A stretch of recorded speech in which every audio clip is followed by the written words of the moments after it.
Et bienvenue dans Hauts-de-France Business, le rendez-vous de la semaine consacré à nos entreprises dans la région, avec ce soir l'industrie qui recrute. Vous le savez, on en parle régulièrement, activement chez nous à l'échelle des Hauts-de-France. Et pour promouvoir le secteur, un événement est organisé entre Lille et Dunkerque du 26 février au 2 mars. Viva Fabrica. Pour en parler avec nous, notre invité Olivier Hutin, président de l'Union des industries et des métiers de la métallurgie. Bonsoir.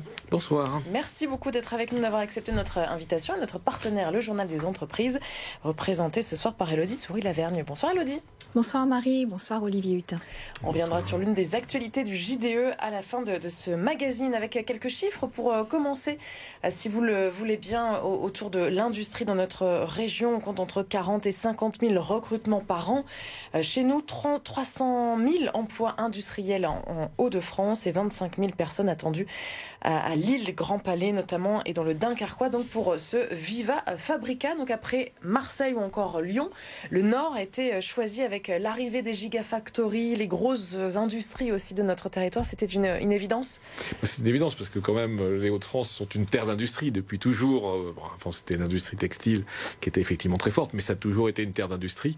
Et aujourd'hui, parmi effectivement les projets industriels, on est une des premières régions de France sur les projets de développement industriel. Première, non, on peut être oui, un petit peu tout à fait. aussi. La première, c'est vrai que quand on fait le tour un petit peu des régions dans mes différents mandats, on voit vraiment que c'est ici qu'on a le plus de projets, avec notamment les gigafactories. C'est vrai qu'on en parle beaucoup, mais pas que.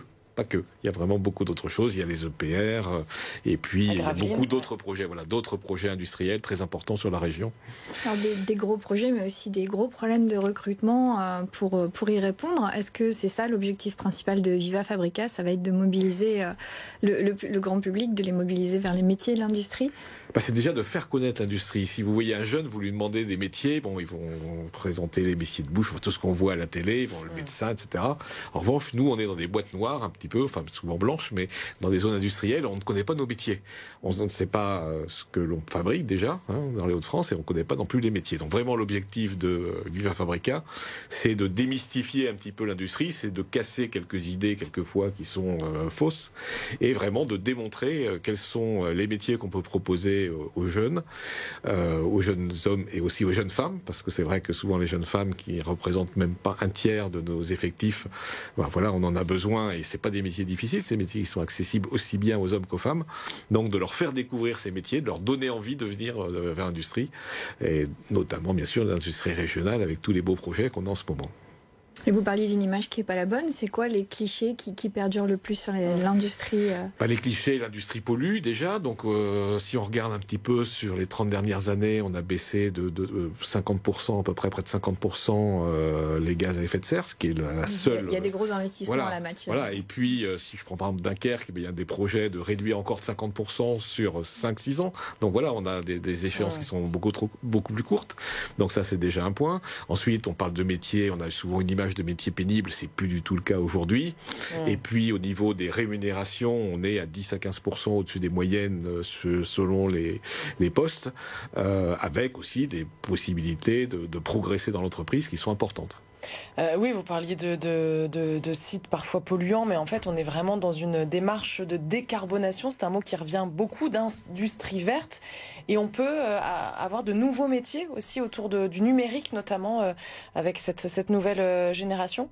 Ah oui, bien entendu. Le numérique est partout, donc forcément, il rentre dans les entreprises également. On a déjà de la robotisation, on a déjà effectivement les gestions des entreprises aujourd'hui sont appuyées forcément sur des outils informatiques.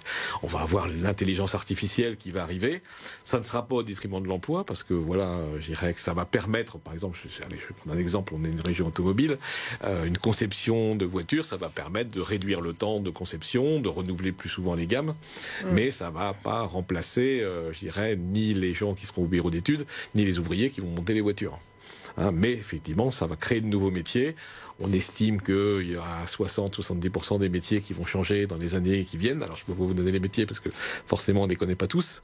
Mais effectivement, l'industrie aujourd'hui est rythmée au numérique. Il y a un problème d'image, donc Viva Fabrica va essayer de rectifier, mais il y a aussi un problème de formation. On a du mal à trouver, il n'y a plus vraiment de filière pour certains métiers. Alors, il y a quand même des filières. Bon, je dirais au niveau de l'UMM, par exemple, on a des centres de formation, mais en revanche, on a du mal aussi à recruter les jeunes dans les centres de formation. Ah oui, Donc, ça démarre vraiment chez les jeunes, quoi. Donc, ils vont commencer dès les plus jeunes. S'ils partent vers des filières qui ne sont pas des filières scientifiques, on ne les retrouvera pas dans l'industrie. Donc, voilà, c'est effectivement important. Donc, continuer à développer des plans de formation. Hein. Bon, on a parlé des Gigafactory, par exemple. On a un gros programme qui s'appelle Electromob avec la région pour justement... l'école de la région. Ouais. Voilà, hein, avec l'ensemble des structures de formation de la région, ce qui est quand même un peu exceptionnel. D'habitude, on est concurrents. Là, on va travailler ensemble, avec aussi les quatre Gigafactory qui sont concurrentes, qui vont aussi travailler ensemble, de façon effectivement à pouvoir trouver les talents qui seront dans ces futures usines. Donc l'esprit, par exemple, à l'île Grand Palais, à la fin du mois, ce sera quoi? Alors avoir des stands, informer vraiment le public? Oui, alors on n'est pas du tout dans des stands comme on n'a pas de produits à vendre. Ce qu'on veut vendre, c'est une envie de travailler dans l'industrie. Donc on va présenter effectivement des produits, on va présenter des métiers, on va présenter, je dirais un petit peu, voilà, pour faire un métier, on va avoir des démonstrations avec des côtés ludiques. L'objectif, c'est vraiment effectivement de démystifier un petit peu l'industrie, notamment de montrer ce qu'on fait dans la région, et puis de donner envie aux jeunes et puis aux parents aussi. Le public numéro 1, ce sont les jeunes ou les gens en recherche d'emploi aussi? Bien sûr, oui, il y a aussi un partenariat avec France Travail, donc on a aussi des personnes en recherche d'emploi. Et puis il y aura le grand public, je dirais quelque part, les jeunes, il y a aussi les parents qui sont quelquefois... C'est eux qu'il faut draguer. Voilà, aussi, puisqu'effectivement, bon voilà, ils sont, si les parents disent à leurs enfants, maintenant tu vas pas aller dans l'industrie parce que c'est pas bien, ça va pas. Hein, donc, alors généralement ceux qui travaillent dans l'industrie, c'est pas ce qu'ils vont dire, mais c'est vrai que ceux qui ne connaissent pas, quelquefois, peuvent avoir cette mauvaise image. Et vous êtes président de l'UIMM, l'Union des industries. Quelles sont les autres actions, les grosses actions de promotion de l'industrie dans la région? Alors on a par exemple un camion qui s'appelle la Fabrique 4.0 dans lequel il y a une petite unité de fabrication et qui va dans les écoles.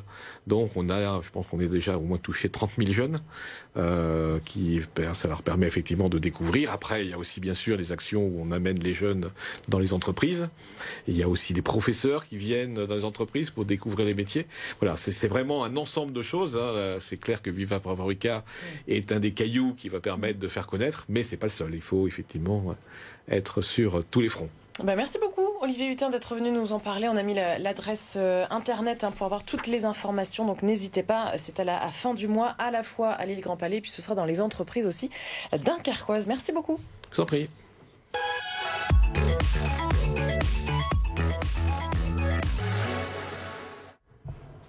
L'actualité du journal des entreprises avec Elodie. Ce soir, on parle de l'entreprise textile Peignage du Mortier du côté de Tourcoing. Oui, je voulais revenir sur une bonne nouvelle pour l'industrie et plus particulièrement pour l'industrie textile qui est une filière en difficulté. Donc l'entreprise nordiste Peignage du Mortier vient de finaliser une levée de fonds de 16 millions d'euros. Donc Peignage du Mortier, son métier c'est de préparer des fibres synthétiques et naturelles pour le compte de filateurs et cette levée de fonds va lui permettre de s'installer dès la fin de l'année dans une toute nouvelle usine à Tourcoing qui sera située à 3 km de l'usine actuelle. Elle va aussi recruter 25 salariés. Et qu'est-ce qui porte la croissance alors de cette enseigne ? Alors c'est la stratégie de diversification qui est menée depuis 2021 par son dirigeant Cédric Oplat et c'est aussi un pari qui a été le rachat d'un concurrent historique, un peignage allemand, la société BWK, ce qui a permis en fait à Peignage du Mortier de passer de 6 à 15 millions d'euros de chiffre d'affaires. Elle a rapatrié tout l'outil de production du peignage allemand en France, dans ses locaux. Elle s'est retrouvée à l'Étroit et donc elle a dû déménager. Merci pour cet éclairage, Elodie. C'est passionnant. On se retrouve la semaine prochaine pour un nouveau numéro de France Business. Belle soirée.